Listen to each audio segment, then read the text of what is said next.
Hello, and welcome to the Empowerography Podcast. This is a platform created for women's voices to be heard and a place to share their stories, journeys, and successes with the world for the purpose of helping other women who might be on similar journeys. We are empowering women one episode at a time. I'm your host, Brad Walsh, so kick back, grab one of your favorite beverages, and enjoy the stories.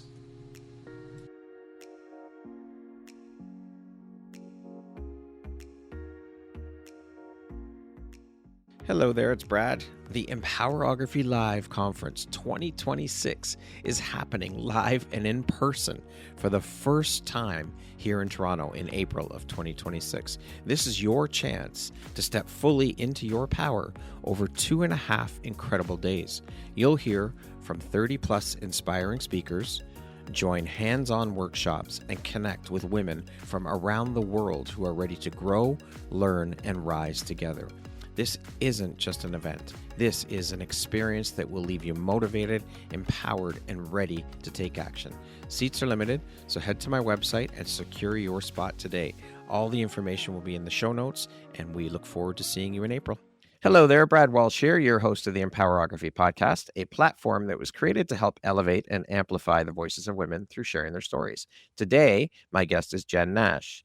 Jen is a pivot coach, a keynote speaker, and an author.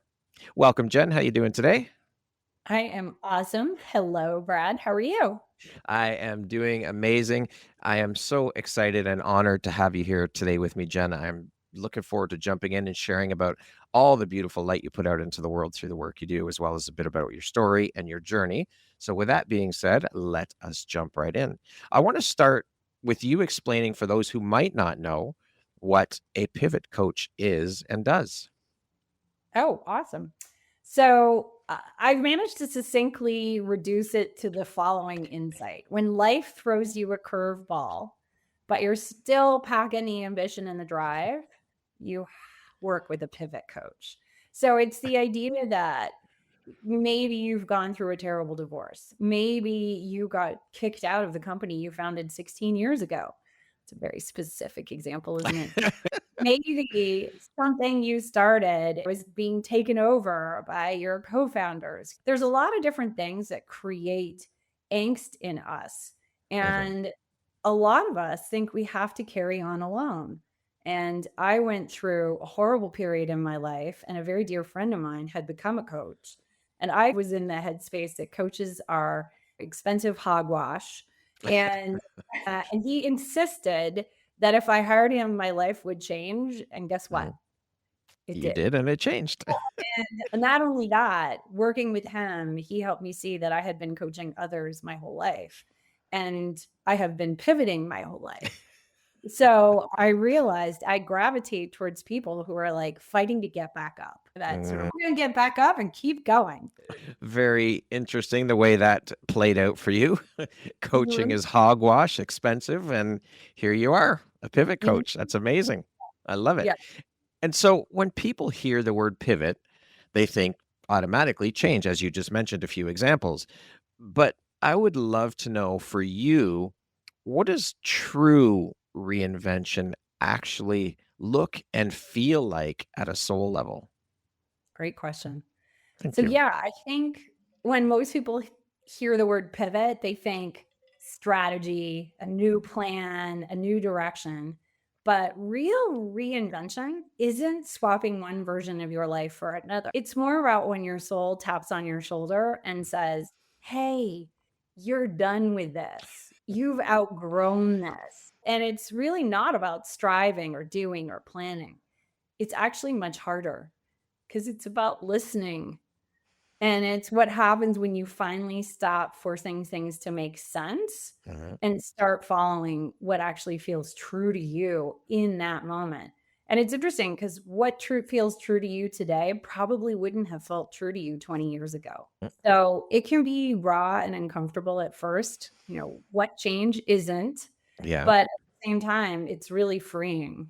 Yeah. And I love that you shared about it's about the listening, because so often people don't have the self-awareness to listen. The universe starts out by tossing little pebbles at you, and you don't listen, the pebbles turn into rocks. The rocks then turn into a 2x4. And it's okay. This is coming at you in the back of the head. I'm going to try one last time here.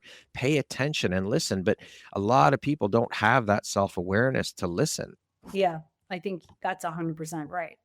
It's hard also because we're not necessarily taught how to listen, especially when our whole world is like one foot front and the other. Soldier forward, do the thing that you're meant to do. That also speaks to our intuition. And I think that gets tamped so far down within us because it's conditioning and all the other things. And we forget how to lean into and trust our gut when our intuition is speaking to us.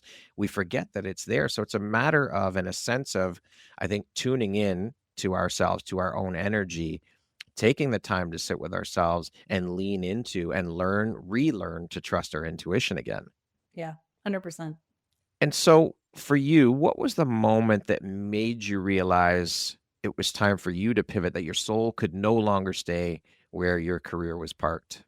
I think it was a mix of things, but I think my mom passing was a turning point, and I've definitely heard this from others. The matriarch of your family moves on, and all of a sudden you sort of look around and go, what am I doing?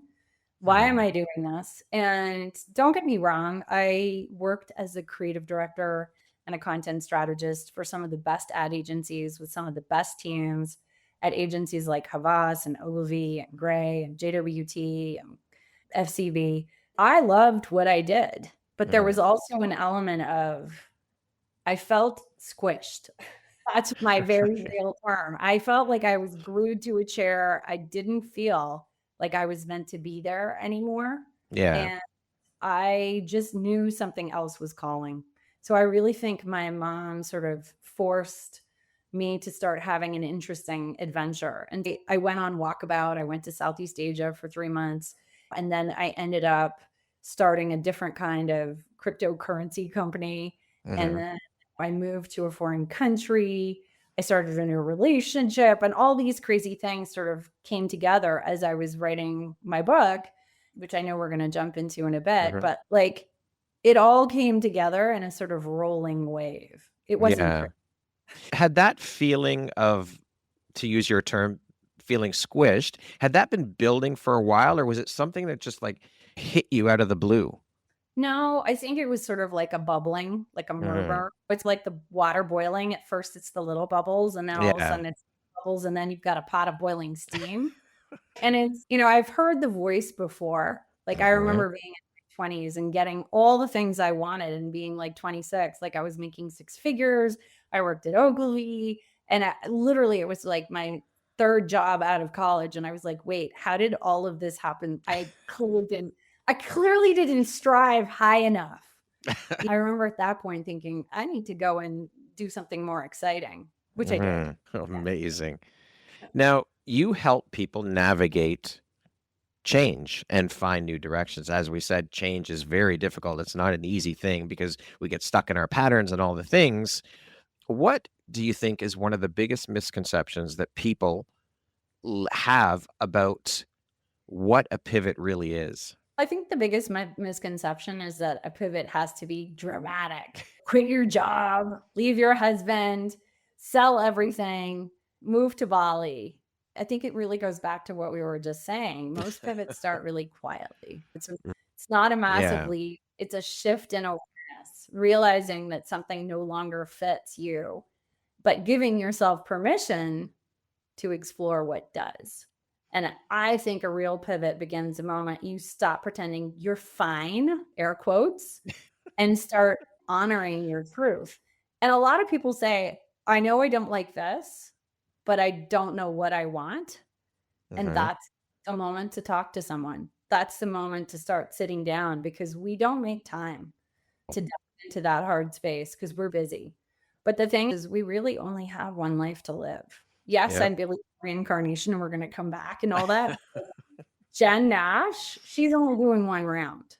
So if we can lean into that moment where we stop pretending we're fine and actually hold some space, work with a mentor, work with a coach, work with somebody that's going to hold you a little bit accountable, you get some clarity.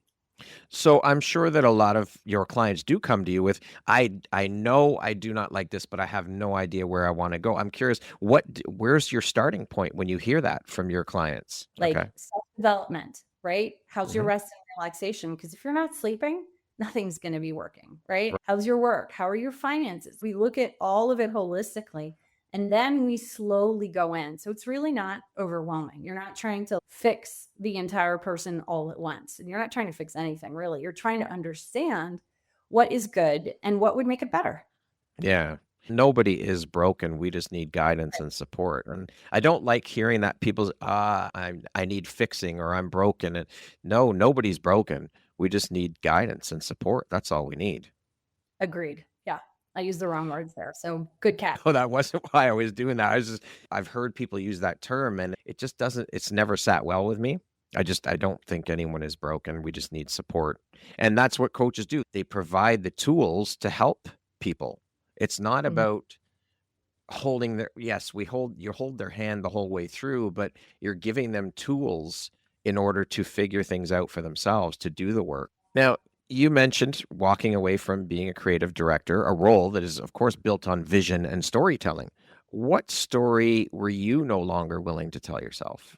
That I had to sit down. I always say sit my ass in a chair 10 to 8 every day, and that was the only way forward for me to make a decent living.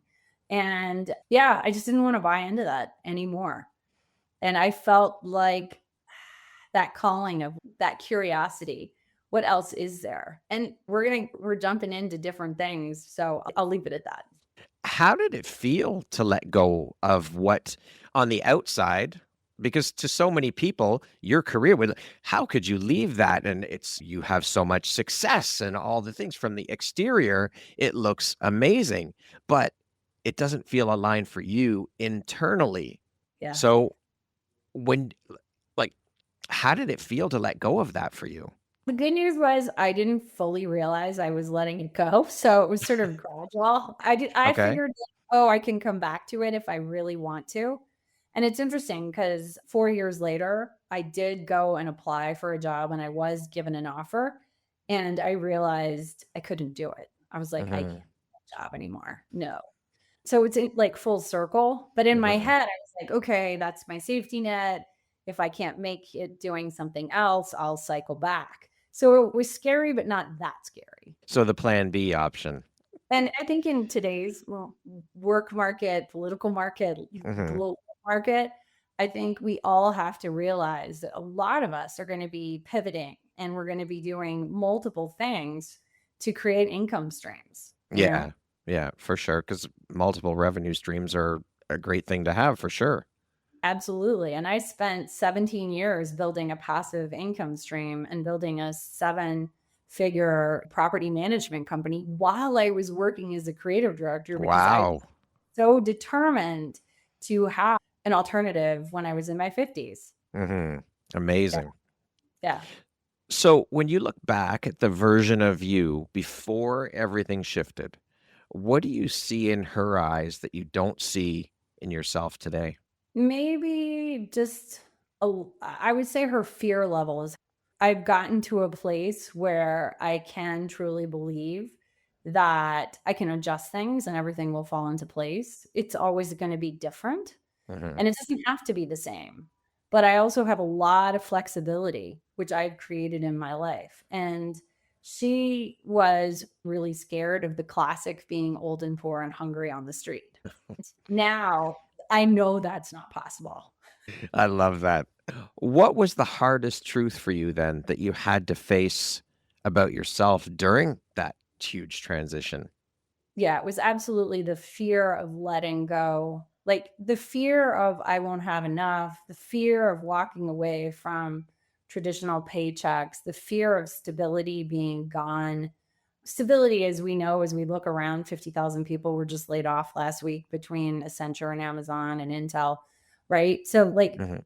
they all probably thought they had relatively stable jobs, Mhm. but stability is an illusion. And so I had to let that vision go and life truly forced that on me. Like it was definitely not something I wanted to do. So what were some of the steps then you took to help yourself overcome that fear? Because fear lives in all of us. It's there. Mhm. And I think it's good to have fear to a certain point because I think it keeps us grounded. Nervousness, all of these things I think are necessary to a certain degree. It's when it becomes debilitating that it's not a good thing. So what were some of the steps that you took to start to overcome those fears? So hired the coach, and then the coach made me study something called positive intelligence. And positive Okay. intelligence is a New York Times bestselling book. You can get it anywhere, but it's also an app, and it's a Mhm. program. It's a 7-week program, and I did the program, and actually now I offer that to my clients. So to your point, we need pain, we need fear, but we only need it for about a second. Everything after that is creating anxiety, overwhelm, stress, things that actually don't support us being productive. Like Mhm. how many stories have you heard where the person wakes up at 4 a.m. because they're terrified about their presentation, Oh yeah. exhausted for the whole day, and they do their Mhm. best in presentation versus having gotten a good night's sleep? Or the Yeah. person like, is freaked out about packing and flying and ends up like forgetting something that they really needed because they were so overwhelmed. Whereas had they been calm, had they been grounded. So that program really helped me to notice in my body when I'm anxious, Mhm. rest, when I actually need to do, a moment. They're called positive intelligence reps. But basically Right. it's like it's tiny somatic meditations. Like you think about your Mhm. seat, about your breath, you think about your body, and you get in your body. And that really for me helped me see and shift out of stress, out of overwhelm, and also just call the fear for what it is. It's a Mhm. part of your brain that's trying to keep you safe that was developed when you were like 2, 3, 4, or 5. Yeah. That's not real. That it's typically called hypervigilance. Mhm. And that hypervigilance is a saboteur. It's trying to take you down. It thinks it's protecting you, but all that anxiety making you. A friend of mine told me, because I talked about this with her a while back when I was talking about how I still get nervous or a little fearful before a photo shoot. And I've been shooting for decades. And she said, just reframe that nervousness or that fear into looking at it as it's excitement. It's just on the other side of that line. It's excitement. And if you reframe it and look at it through that lens, it can shift things dramatically for you. And excitement has all the same bodily impacts as Mhm. fear. Mhm. You get a little sweaty, your pulse quickens, you're feeling hopped up. Yeah. Mhm. And a lot of athletes, that's what they train them. They train them Yeah. to look at that feeling as fear, but to look at it as I'm going out there and I'm gonna do my best. That's okay. I love it. I love the energy, Jen. What do you think keeps most people trapped in almost that state of almost, like almost changing, almost starting, almost becoming, almost ready? What do you think that is? I think it's what we were just talking about. It's fear, right? And Mhm. it's not only fear of change, but it's fear that they won't have the same amount of money, they won't be able to show up in the same way, that they will look different to their society friend group, their work friend group. It's ego. It's all of that stirred into a nice soup. Yeah. It's human. It's very human. We Mhm. know what works and we're on a highway. But, it's again about that. And Brene Brown talks about this a lot. At some point, especially midlife, there's that little tapping on the shoulder, that whispering that, hey, there's something more for you. Mhm. Hey, you've outgrown this. Yeah. And so, as we've said multiple times now, change is scary for people. In your opinion, what does it take emotionally, mentally, spiritually to burn that map and walk a new path when there's no guarantee of what's ahead? I think it takes, you could be like, well, it takes courage. But I think it does take courage. But I think Mhm. it also takes a certain amount of, can we swear? Or Yes. Yeah. Oh, yeah. No, you can swear. You can swear.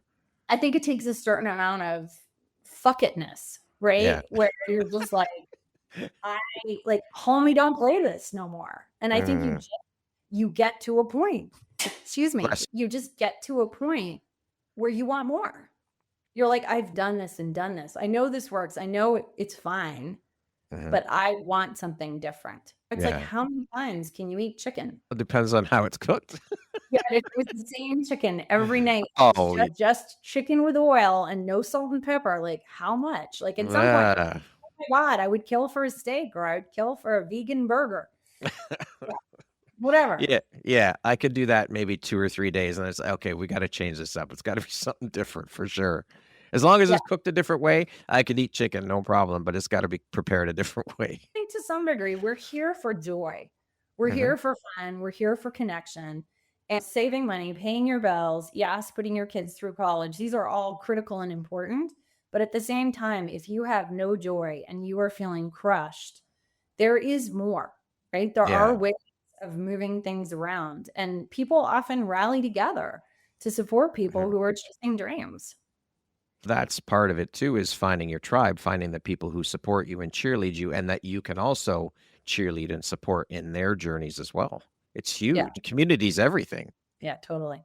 Agreed. When you're guiding someone through a life or career change or reinvention, what is the first truth they usually have to face about themselves? I don't think I can generalize that Okay. because for the most part, it's very personal, right? They've already done the hardest thing, which Hmm. is chosen to work with someone who's going to give them space and Hmm. who's going to listen to them and mirror them back. And that's very brave, like incredibly brave. Most people don't want to know.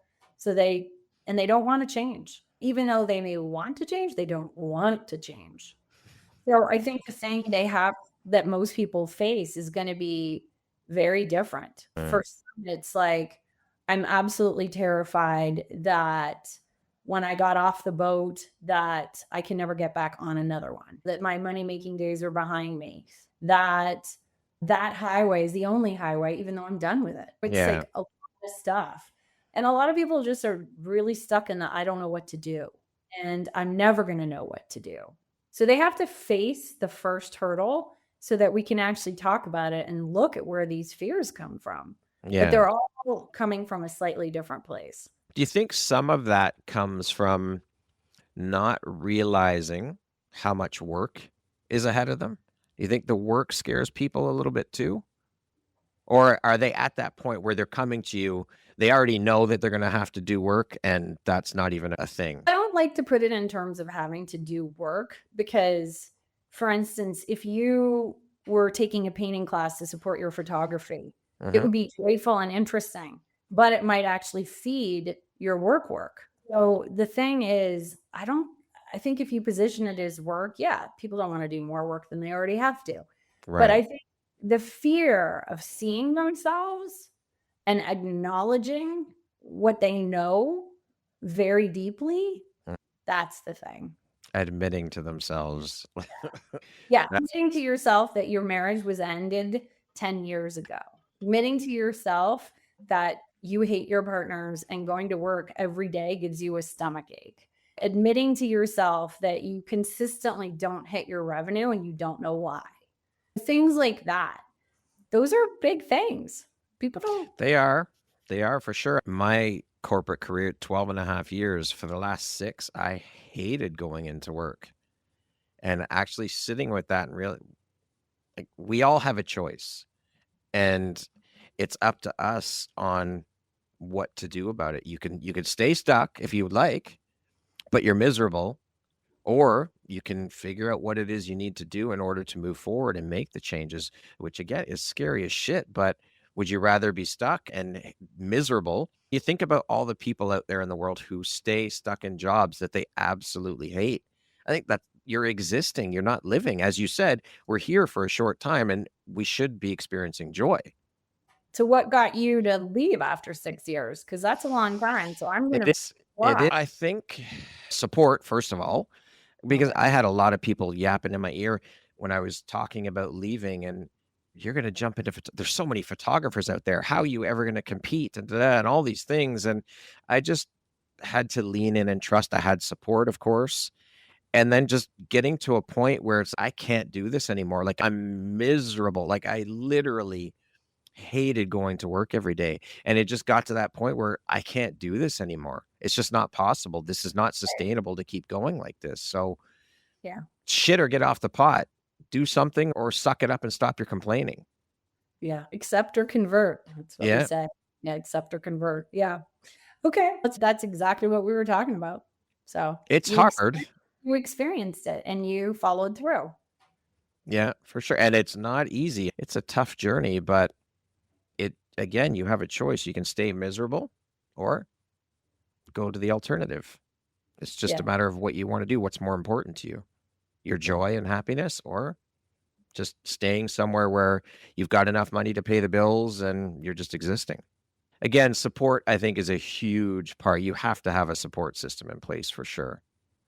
It does help. Yeah. I'm always surprised by people who have the funds, they're running companies, and they're struggling to make all the decisions and to figure it all out alone.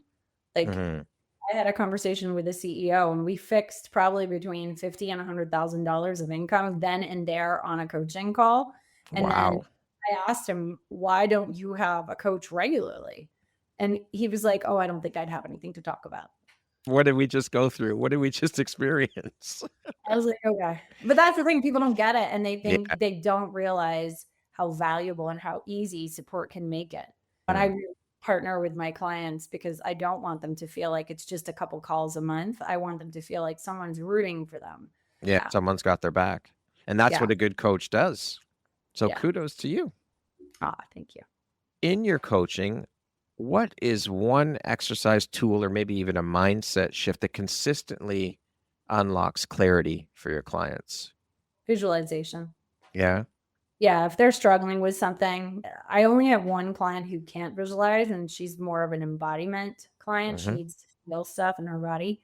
But yeah, we'll do a visualization and we'll go deep into a moment, and they'll see stuff, they'll hear stuff, they'll get little whispers that can totally shift them, but also really calm them because they know it came from them and it came from deep within their subconscious, and it's their most self-aware self speaking to them.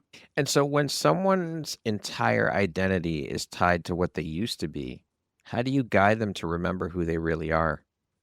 Fortunately, I don't think I've ever met anyone that just thinks they're only an accountant, or something like that. Again, it comes back to the life wheel. We look at them holistically and we remind them that there are many elements that go into making them who they are.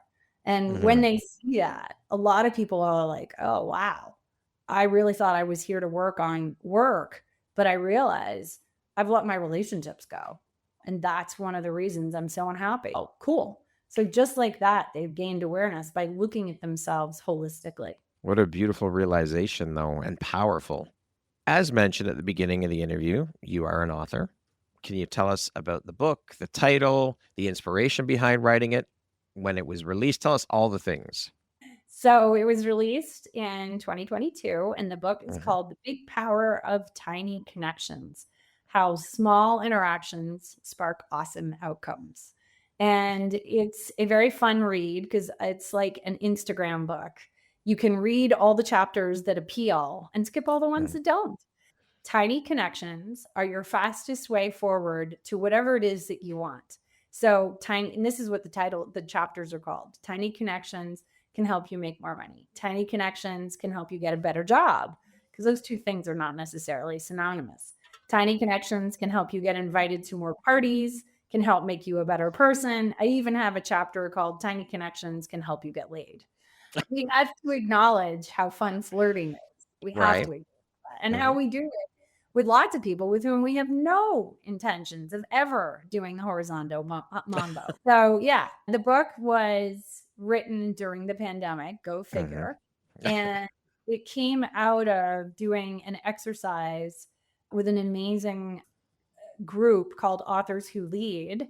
And the exercise was, who are you at your core? And I realized that at my core, I want to be Mary Poppins. I want to have whatever you need in that moment in my tiny little purse. When she pulls out the coat rack from her bag or a bird, I want to be the person who at 2 a.m, you're like, God, I'm starving. And we happen to be sitting in a bar and I look in my purse and I have a bag of nuts. And you're like, where did that I randomly had it in my purse. So it came out of realizing that the best thing that you can offer anybody is always connection, because connections move us forward.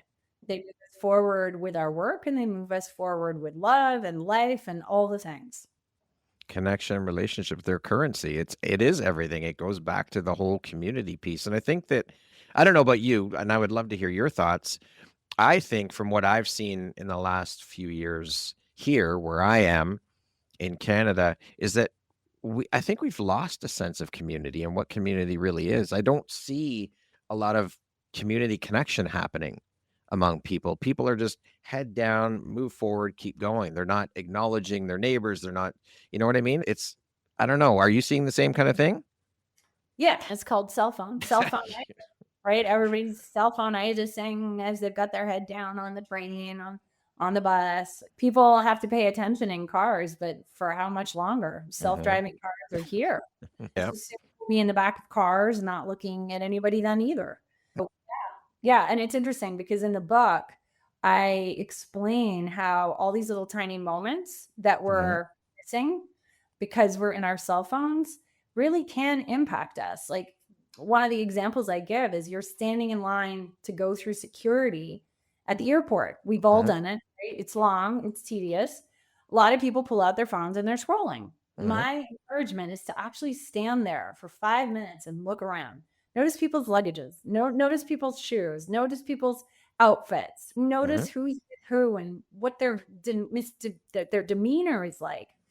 Yeah. And then the interesting idea is, what if you get to the gate and someone whose luggage you were sort of contemplating and you're like, that's cool, is sitting right next to you? You can be like, oh, I noticed your luggage while we were in line. It's very cool. Where'd you get it? And boom, you start the conversation.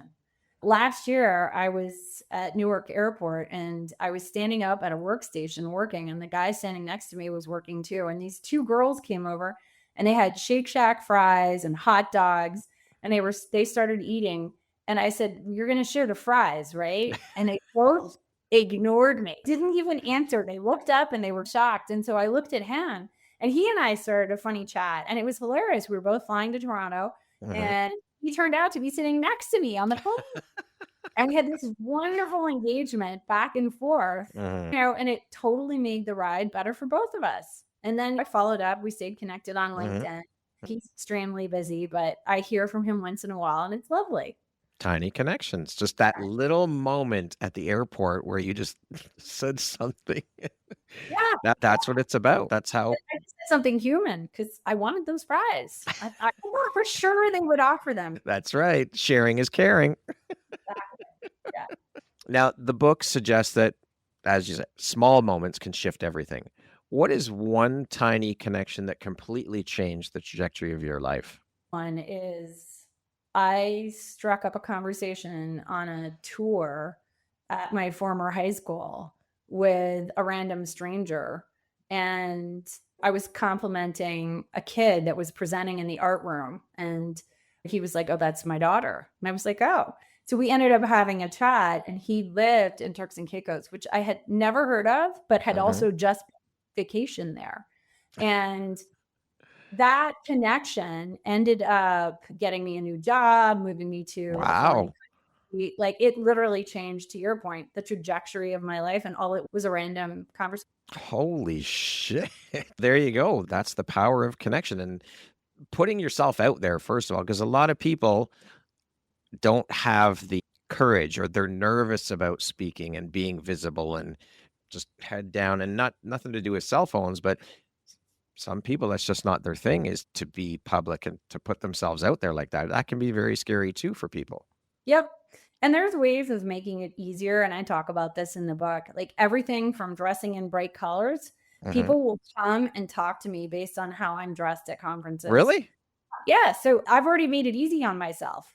I just changed how I dressed, and people come up and talk to me. So if you're shy, but you want people to talk to you, dress fly, wear bright colors or something incredibly cool or modern, or get away from the beige, the blue, the brown, and the gray. Thank you for that insight. In a world obsessed with followers, likes, metrics, all of this, how do you think we return to authentic connection, the kind that actually moves the needle in life, not just on social media. One conversation at a time. Hmm. It's just being honest with the exchanges that you have. And I don't think likes and follows and all that are going away because it's paying people. Yeah. And social capital has never been more on point as a term. You are monetizing followers. But at the same time, I've heard so many stories about people who had a conversation on Instagram and it changed their lives. So it Very can happen. true. Yeah. Yeah. I Going down. heard someone I was speaking with a few weeks ago was talking about how she made a post on, I think it was TikTok, and she was talking about mental health awareness and suicide prevention and things of that nature. And she ended up getting a message from someone saying, "Thank you. Your post saved my life. I was thinking about taking my own life. And because I saw your post," so there is the power of social media as well. It can be used for very good. It's a double-edged sword that we have to walk, right? Oh, I think it's elevating people's awareness about relationship styles, affection styles. Social media can be incredibly helpful. People Mhm. like bite size insight. I think the problem is when this is what you do to fill all the minutes. Problem is it's created to be addictive. It's Yeah. created to release serotonin and dopamine Mhm. and want to keep coming back. Yeah. But for me, a lot of the social media platforms have just turned into like text chats with my friends. Yeah, it's interesting. I put a lot of work into Instagram and then I was like, this is so hard. This is not me. But Yeah. at the same time, once in a blue moon, I'll go, I'll share, I'll invite because people do listen. It's about being intentional with your time on the platforms and which platforms you're gonna use and what you're using them for and so forth, Yeah, for agree. sure. Yeah, What would you say is the invisible thread that ties all meaningful connection together? that's definitely one of your. I really worked on this question. So I think it's pretty simple. It's very similar to the answer to the last question, which is I think the invisible thread for meaningful connection is just genuine presence. It's the moment when two people stop being their resumes, stop performing, stop trying to please, Mhm. and they actually just see each other. They sit Yeah. with each other. It's really seeing each other. When you were saying that, I was thinking about the old days of networking, people walking into a networking meeting with their business cards and just handing, this is what I do. And that's how those meetings were run. That's what happened is list off the resume, list all the things. Yeah, exactly. How do you define courage in the context of connection and reinvention? Great question. And I think courage is, we were talking about little voices, and I think we have another little voice, and courage is the little voice that just goes, try again. When the world tells you to play it safe, it's Hmm. just sitting there shaking its head and saying, you've got this, try again. And I think it's how we keep ourselves and our hearts open as we reinvent what's possible. Yeah. Okay. Yeah. What do you think? What do you think? I think it's about being authentic. Be who you are. Stop, take the mask off and let people see who you truly are. Don't Mhm. hide. Just, again, it goes back to even thinking about the networking meetings.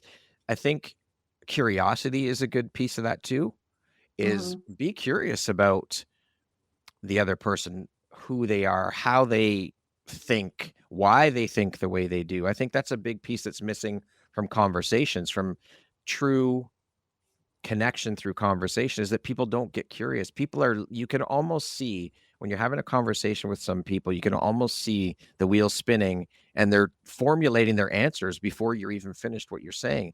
I think if we went into conversations with more of, first of all, open ears, because we're given two ears and one mouth for a reason, but open heart and open mind too, and be curious about how that person arrived at the way they think, how they arrived at the opinion that they formed. Why do you think that way? Instead of trying to ram your opinion down someone's throat, listen to them. So be curious. I think that's a huge part of courage and authenticity. Yeah, for sure. We need more of that for sure. So if creativity is the language of the soul, what is connection the language of? I think if creativity is the language of the soul, And connection has to be the language of the heart. It's how the heart remembers it's not alone. Yeah. Connection. I literally think it makes us vibrate and resonate at a different frequency. Mm-hmm. I agree with you for sure. You've built a legacy around the magic of small, meaningful interactions. What do you believe connection is here to teach us about being human? I think connection reminds us, similar to what I was just saying, that we are not meant to live life alone. It teaches us that being human isn't about perfection or achievements. It's about showing up. It's about, to your point, like presence and curiosity, and also courage, the courage to reach for each other. Yeah. And in other words, I think it's just really reminding us that being a human is a team sport. We rise, we heal, and we grow together. I think that's really important. We've been conditioned to believe that you're supposed to do it alone. I think you've been conditioned. That's a North American / Yes. European. Oh, yeah. You know, there are plenty of countries around the world that are conditioned completely differently, that only through family and community will they rise. So I think some of us were conditioned to go it alone. Yeah. And to not ask for help, that asking for help is a sign of weakness. And I think that's something, at least in my experience and through my conversations, that women have had to overcome because of the conditioning, that you're supposed to just do things yourself. You're supposed to constantly be giving to everyone else. Then whatever's left for you is for you. And that's it. So we need to shift that conversation and shift that mindset, because we can't do anything in this life alone. It's not possible. We are communal beings. We're meant to do things in community and support one another.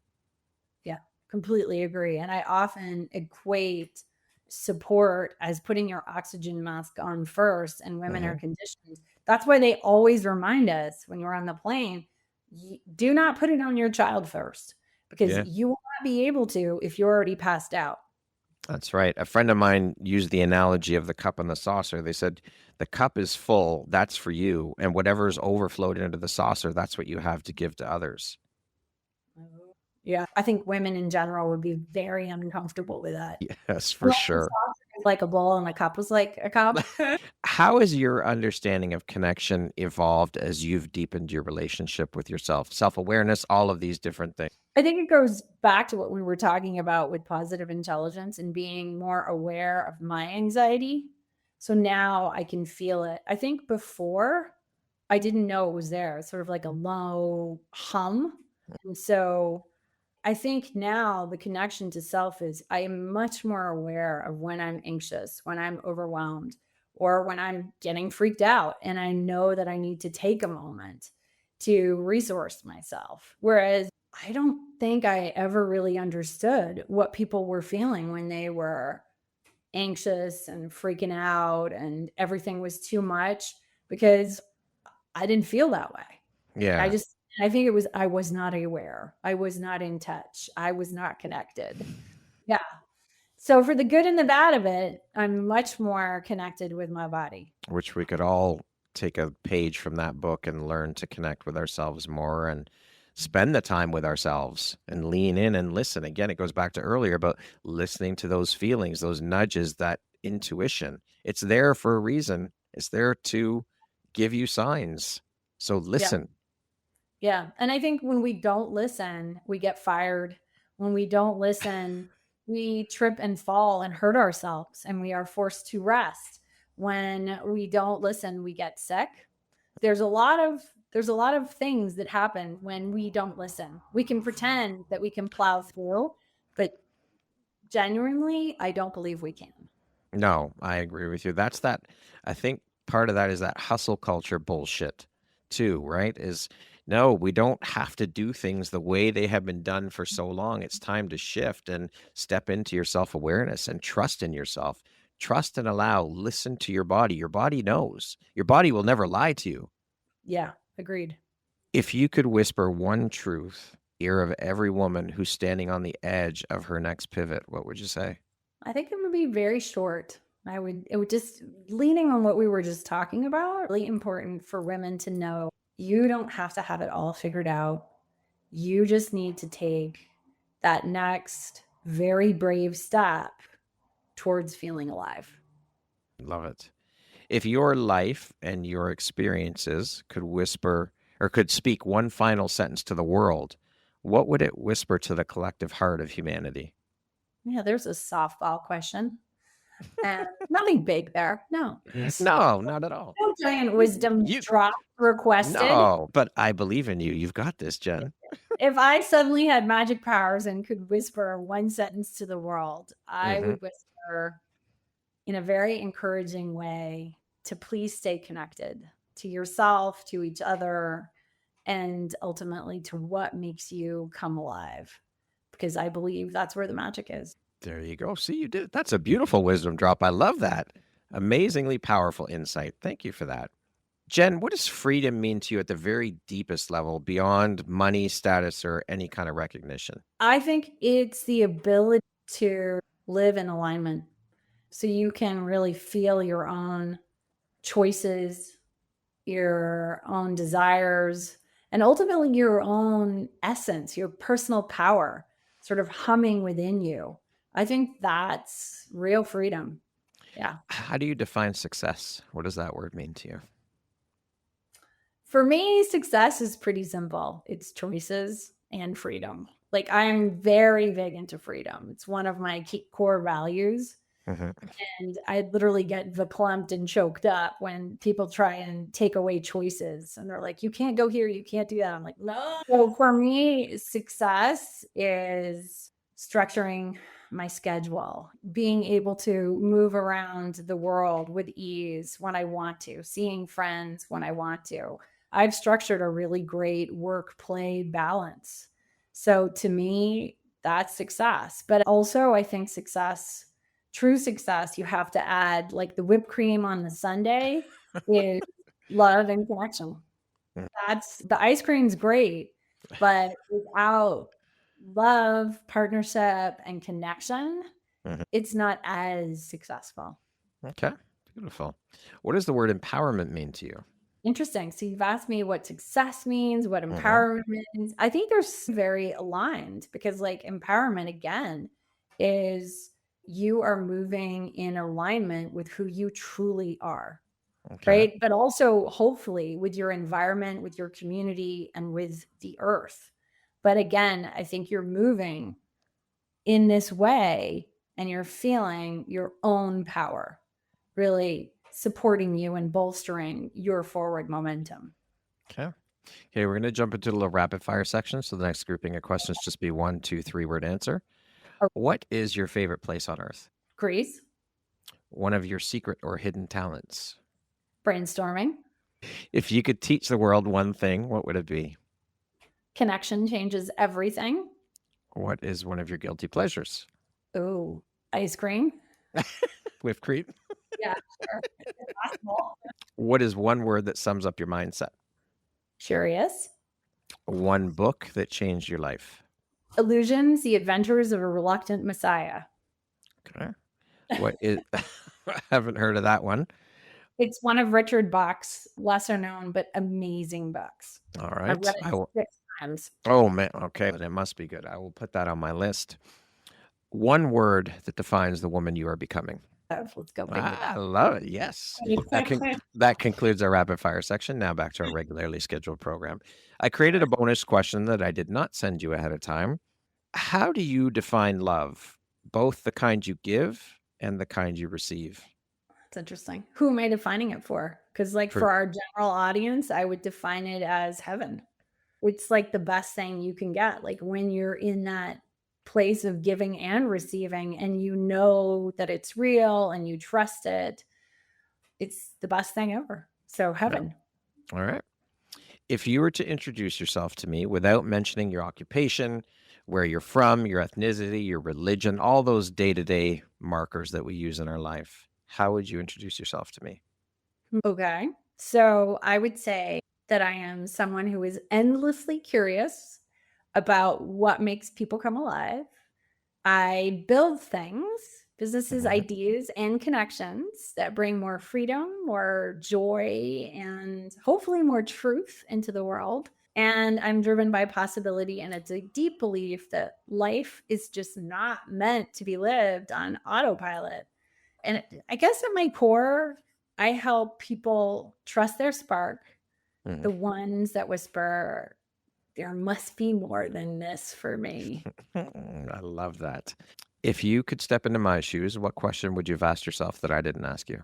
Ooh, I guess maybe what I think you did, but it's even when women, because I typically work with women, have all the answers at hand, what's one piece of advice you would give them to move?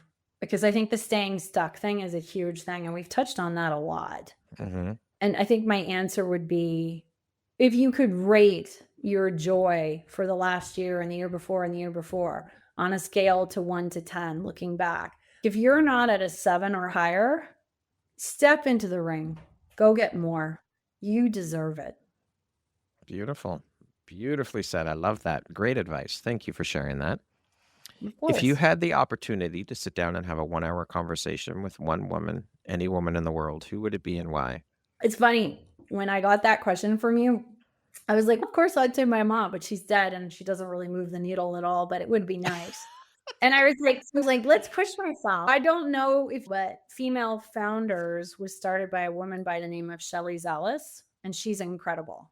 She sold her company for millions of dollars about 10 years ago, and she's taken all her money, not all her money, but she's funded this wonderful initiative. Sorry, it's called Female Quotient. And it's all over LinkedIn. They do events. They do very fancy pop-ups at places like South by Southwest, New York Film Week. And they bring on women, thought leaders, women who are doing different things, and they have powerful conversations. They often bring on men too, who are allies and supporting, and ask them interesting questions. And it's really all around all the stuff we've been talking about. How do we empower women to step into the life they really want to lead? How do we empower them to make the money they need to make? Shelley is amazing. And I would definitely be like wowed having a dinner or a conversation with her. I need to look into that and explore. Yeah. Let's put it out to the universe that Jen will have a conversation with her. That's right. Big power of tiny connections. There you go. I need to look into that platform and do some digging. Sounds very interesting. Yeah, it's and great. Powerful. If you could go back and give your younger self one piece of advice, what would that piece of advice be?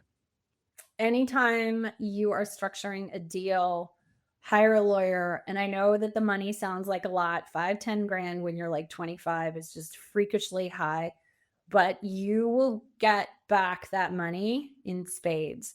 So don't be afraid. Hire a lawyer. Okay. Lastly, if you were to deliver your last 30-second speech to the world, your corner of the world, your tribe, your people, what would that last 30 seconds sound like? What words of wisdom would you impart? Reach out more often. Try to remember what others are going through and be there for them so they feel heard and seen and cared for. And don't be afraid to dance all the time. Like, it helps every aspect of you, your body, your friends, your life. Get up and dance. And metaphorically, but also for real. You know, I'm 54 and people can't believe it when they meet me. I dance all the time. I just went to a dance retreat for a week. I think joy and shaking it, even when you're in a terrible mood, moves us in ways we don't understand. So yeah, lean in to the joy and shake your ass. Get up and dance, I say. I love it. Jen, thank you so much for being here with me today. Thank you for the incredible conversation, for sharing a bit about your story, your journey, and of course, the beautiful light you put out into the world through the work you do. It has been an absolute pleasure, full of laughter, amazing insights and wisdom. Thank you so much for your time. I appreciate you. I am grateful to have you as a member of the Empowerography community and to call you a friend. Thanks, Brad. This was a lot of fun, and I appreciate your point of view as well. Thanks for doing the work you're doing. Thank you. I received that. Once again, my name is Brad Walsh, host of your Empowerography podcast, a platform that was created to help elevate and amplify the voices of women through sharing their stories. Today, my guest has been Jen Nash. She is a pivot coach, a keynote speaker, and an author. Thanks so much, Jen. I hope you have a beautiful rest of your day. Yeah, you too. Thank you very much for listening to this podcast. If you haven't yet, please be sure to subscribe, rate, review, and share with all your friends. You can find me at viseuphoria.ca. Follow me on Instagram at Empowerography Podcast and on Facebook at Empowerography. Please join me next time for another inspirational story from yet another amazing woman. Thank you very much for listening to this podcast. If you haven't yet, please be sure to subscribe, rate, review, and share with all your friends. You can find me at viseuphoria.ca. Follow me on Instagram at Empowerography Podcast.